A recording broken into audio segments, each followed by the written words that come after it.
So hi friends, okay, welcome to my channel. ఇప్పుడు చూడండి, ఇక్కడ క్వశ్చన్ నెంబర్ 72 చూడండి ఒకసారి. So choose the sentence type that gives instruction or request. So ఇది question ఉంది, కింద ఆప్షన్స్ ఇచ్చినారు. ఓకేనా friends?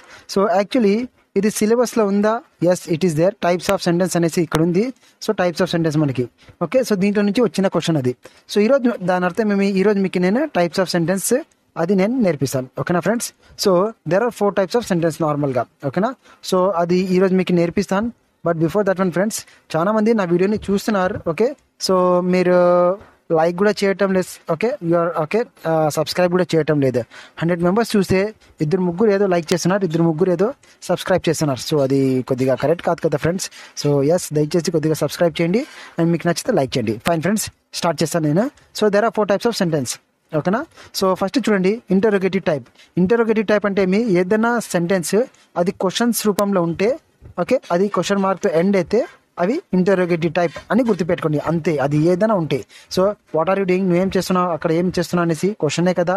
So who is waiting there, క్వశ్చనే కదా. Okay, whose bike is this, బండి ఎవరిది, క్వశ్చనే కదా. అట్లా. సో ఇక్కడ కొన్ని రాసాను నేను, మీరు ఓకే. సో మీరు రఫ్లీగా మీరు తెలుసుకోండి, క్వశ్చన్ మార్క్తో ఎండ్ అయితే అది క్వశ్చన్ లాగా ఉంటే అది ఇంటరోగేటివ్ టైప్ అనేది గుర్తుపెట్టుకోండి. ఓకేనా?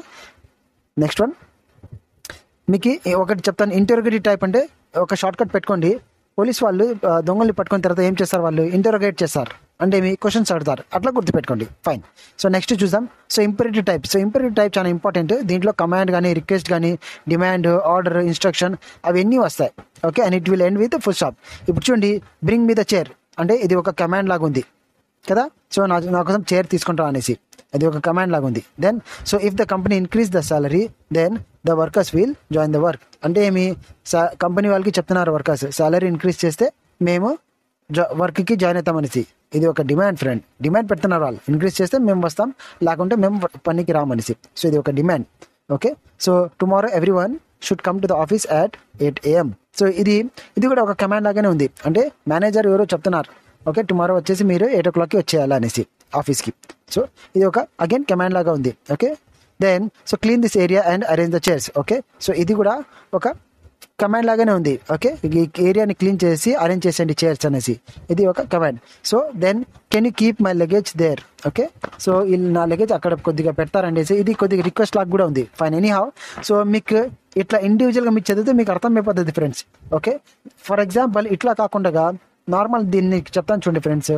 ఇంపరేటివ్ టైప్స్లో ఎట్లా అంటే ఎవరన్నా వేరే పర్సన్కి ఏదైనా చెప్తా ఉంటారు, అట్లా సెంటెన్స్ అట్లా ఏమైనా ఉంటే అవి ఇంపరేటివ్ టైప్ అనేది గుర్తుపెట్టుకోండి.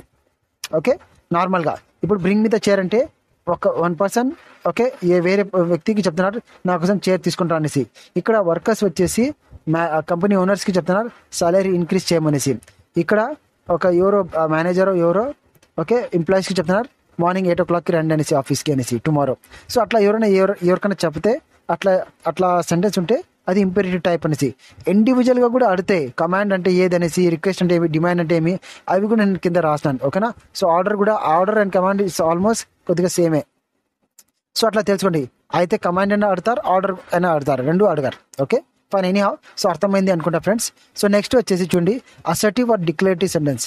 ఇట్లా సెంటెన్స్ వచ్చేసి మీకు ఎవరికి చెప్పటం లేదు. నార్మల్ సెంటెన్స్ ఉండేది చెప్పినట్ల సెంటెన్స్, రియాలిటీ ఉన్న సెంటెన్స్ వచ్చేసి అసర్టివ్. దీనికి ఇంకో పేరు డిక్లరేటివ్ సెంటెన్స్. ఎగ్జాంపుల్ చూద్దామా? So today the weather is very hot. ఈరోజు వెదర్ చాలా హాట్గా ఉంది. సో ఇది ఒక రియాలిటీనే కదా. సో ఇది ఒక రియాలిటీ అండ్ ఫుల్ స్టాప్తో ఎండ్ అవుతుంది. ఓకే, ఫుల్ స్టాప్ చూడండి ఫ్రెండ్స్. ఓకే, అట్లా సెంటెన్స్ని మనం అసర్టివ్ అంటారు. అంటే రియాలిటీ ఉన్న సెంటెన్స్ని మనం అసర్టివ్ సెంటెన్స్ అంటారు. ఓకే, పిల్లలు children go to school every day and they take holiday on every Sunday. అంటే పిల్లలు స్కూల్కి డైలీ పోతారు అండ్ ప్రతి సండే వాళ్ళకి హాలిడే. రియాలిటీనే కదా, రియలే కదా. అట్లా. Then my brother is working in Bengaluru. Most probably నా బ్రదర్ ఉన్నాడు అండ్ బెంగళూరు పని చేస్తున్నాడు. సో అది ఒక రియాలిటీ. క్వశ్చన్ ఇది ఏమన్నా ఇక్కడ మీరే చెప్పండి, ఇవన్నీ ఏమైనా క్వశ్చన్స్ అవి కాదు కదా. సో ఇంకోటి వచ్చేసి ఎవరికైనా అంటే పని లాగా ఎవరికైనా వర్క్ లాగా ఆర్డర్స్ ఏమైనా ఇస్తున్నారా? లేదు. కమాండ్, డిమాండ్ అట్లా ఏం లేదు. ఇట్లా రియాలిటీ ఉన్న సెంటెన్స్ వచ్చేసి అసర్టివ్ లేకుంటే డిక్లరేటివ్ సెంటెన్స్ అని అనుకోండి. ఓకేనా? లాస్ట్ చూసాం. సో ఎక్స్క్లమేటరీ సెంటెన్స్ అంటే ఎట్లంటే ఏదైనా సెంటెన్స్కి మీకు షార్ట్ కట్ చెప్తాను చూడండి ఫ్రెండ్స్. ఎక్స్క్లమేషన్ మార్క్ అంటారు దీన్ని. దీంతో ఎండ్ అయితే అవి ఎక్స్క్లమేటరీ సెంటెన్స్ అనేసి. అంతే. ఓకే, సో దీంట్లో ఎట్లా అంటే నార్మల్ సెంటెన్స్ కాకుండా కొద్దిగా మనం ఓకే దాన్ని కొద్దిగా ఎక్కువ ఎక్స్ప్రెషన్ యాడ్ చేస్తారు. ఇప్పుడు చూడండి, సడన్గా ఓకే కోహ్లీ ఎవరైనా సడన్గా లాస్ట్ మూమెంట్లో 1 బాల్కి లేకుంటే నార్మల్ 6 కొడితే మనం ఏమంటాం, ఓహో వాట్ ఏ షాట్ నార్మల్గా అంటామా మనం? లే కదా, కొద్దిగా గట్టిగా అరుస్తాం మనం. అట్లా దాన్ని మనం ఓకే ఎక్స్క్లమేటరీ సెంటెన్స్లో అది ఎక్స్క్లమేషన్ మార్క్ వేయాలా మనం, అంటే దానికి మనం ఎక్స్ప్రెషన్ యాడ్ చేయాలా. ఇప్పుడు చూడండి, ఫర్ ఎగ్జాంపుల్ టెట్లో మీకు 130 మార్క్స్ వస్తే మీరు 100 ఎక్స్పెక్ట్ చేస్తున్నారు, 130 మార్క్స్ వస్తే ఓకే మీరు దానికి ఎట్లా యువర్ ఎక్స్ప్రెషన్ విల్ చేంజ్. నార్మల్గా చెప్తారా? లే కదా, మీరు దానికి హుర్రే అనేసి మీరు యూ విల్ డాన్స్ దేర్, ఎగురుతారు ఆడ. సో అట్లా okay. Then so what is this, ఇది normal sentence. What is this మనం అర్థం కదా గట్టిగా ఎవరికన్నా. సో అట్లా సో అర్థమైంది అనుకుంటా ఫ్రెండ్స్ మీకు. సో అట్లా ఏదైనా సెంటెన్స్ దానికి ఎక్స్క్లమేషన్ మార్క్ ఉంటే అది ఎక్స్క్లమేటరీ సెంటెన్స్ అని గుర్తుపెట్టుకోండి. ఓకేనా? సో ఫైన్ ఫ్రెండ్స్, ఇప్పుడు స్టార్టింగ్లో నేను క్వశ్చన్ అడిగినా దానికి ఆన్సర్ చూద్దాము.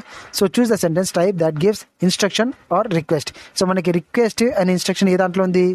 Okay, so last one imperative sentence. So that is the thing friends. ఓకేనా? సో అర్థమైంది అనుకుంటా ఫ్రెండ్స్. ఓకే, సో దయచేసి మీకు అర్థమైతే మీకు లైక్ కొట్టండి. ఓకే, అండ్ కొత్త వాళ్ళు ఉంటే వాళ్ళు దయచేసి సబ్స్క్రైబ్ చేయండి. Okay, see you in my next video friends.